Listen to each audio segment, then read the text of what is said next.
ये एक पुरस्कार की घोषणा, लेकिन क्या घर वापसी के लिए जो प्रक्रियाएं हैं वो सही तरीके से ज़मीन पर उतर जाएगी, इस पर सवाल कांग्रेस का है। हम चलते हैं मिश्र जी से समझने की कोशिश करते हैं। प्रभात जी, आप जिस वैचारिक संस्था से जुड़े हुए हैं उनकी ओर से बार बार कोशिश की जाती है कि घर वापसी हो, पर क्या ये घर वापसी एक अभियान के तहत एक दिन के आयोजन में ख़त्म हो जाता है, या ये लंबी जो प्रक्रिया है जोड़ के रखना जो लोग घर वापस आ गए हैं वो क्या संभव हो पाता है? ये कैसे संभव होगा? ये सारी चीज़ें केवल प्रोत्साहन सम्मान देने से काम बन जाएगा क्या? देखिए, जो आज का जो विषय और आज जो पहल किया है शासकीय स्तर पे हुआ है वो बहुत ही स्वागत है। और जिस प्रकार से मोहन जी अभी आपने पूछा है तो उस परिप्रेक्ष्य में मैं ये ज़रूर कहना चाहूँगा कि 1952 में जब वनवासी कल्याण आश्रम की स्थापना होती है और संघ इस विषय को बहुत पहले ही समझ चुका था कि जो धर्मांतरण है वो बाद में राष्ट्रांतरण हो जाता है, क्योंकि धार्मिक निष्ठा बदलने से राष्ट्रीय निष्ठा स्वयं परिवर्तित हो जाती है। इसलिए इन चीज़ों का हमने सदैव ध्यान रखा। और इतिहास में यदि हम जा कर के देखें तो मैं आपको बताना चाहूँगा कि गोवा में जिस प्रकार से धर्मांतरण के घृणित खेल खेले गए उसकी आज भी गवाही गोमांतक उपन्यास है सावरकर जी का, सब लोग पढ़ ले जा कर के, और वहाँ पे आज भी अवशेष वो चित्र दिखाई देते हैं कि किस निर्दयता से वहाँ पे धर्म परिवर्तन कराया जाता था हिंदुओं का क्रिश्चियनिटी में। उसी प्रकार से आप केरल में चले जाइए, उसी प्रकार से आप देख लीजिए 7 सिस्टर स्टेट्स हैं, वहाँ पे भी किस प्रकार का खेल खेला जा रहा है।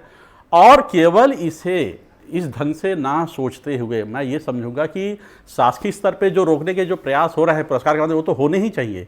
साथ ही साथ ये एक इंटेलिजेंस का भी मामला है, इसे इंटेलिजेंस के दृष्टिकोण से भी हमें देखना पड़ेगा कि भारत में धर्मांतरण के माध्यम से राष्ट्र को अस्थिर करने की जो साजिशें रची जा रही हैं उसके पीछे कौन लोग हैं, उन्हें बेनकाब करना भी आवश्यक है।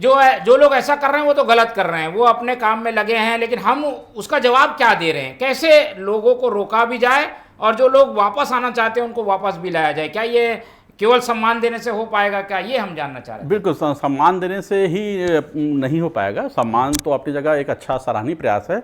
इसके लिए हमें सामूहिक जागरण का प्रयास करना होगा। हमें वस्तुतः ये प्रयास करना होगा जमीनी स्तर पे, जिसे संगठन के माध्यम से कल्याण आश्रम बहुत वर्षों से करता आ रहा है। हम जितने भी संगठन हैं जो इस समस्या को समझ रहे हैं और इस समस्या के परिणामों को यानी दुष्परिणामों को भी देख रहे हैं। केवल पाकिस्तान आज 14 अगस्त 1947 की देन नहीं है।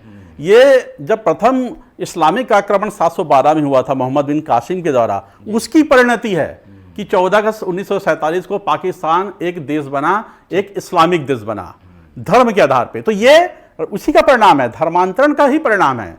और इसी प्रकार से यदि हम देखें तो एक ऐसा एक प्रयास चल रहा है जिसे समाज स्तर पे हम सभी लोगों को अपने स्तर पे बिना किसी राजनीतिक विचारधारा को रखते हुए हमें ये सोचना होगा कि जिसका जो है मत, जिसकी जो आस्था है, जो जिस जाति धर्म में जन्म लिया है, उसकी आस्था को किसी भी भय और प्रलोभन के माध्यम से प्रभावित ना किया जाए। तो ये हम सबके लिए अच्छा होगा, हम सबके समाज के लिए अच्छा होगा, शांतिप्रिय होगा ये। बिल्कुल, और इसीलिए धर्मांतरण के जो दुष्प्रभाव हैं उसको देखते हुए उसे रोकना चाहिए। लेकिन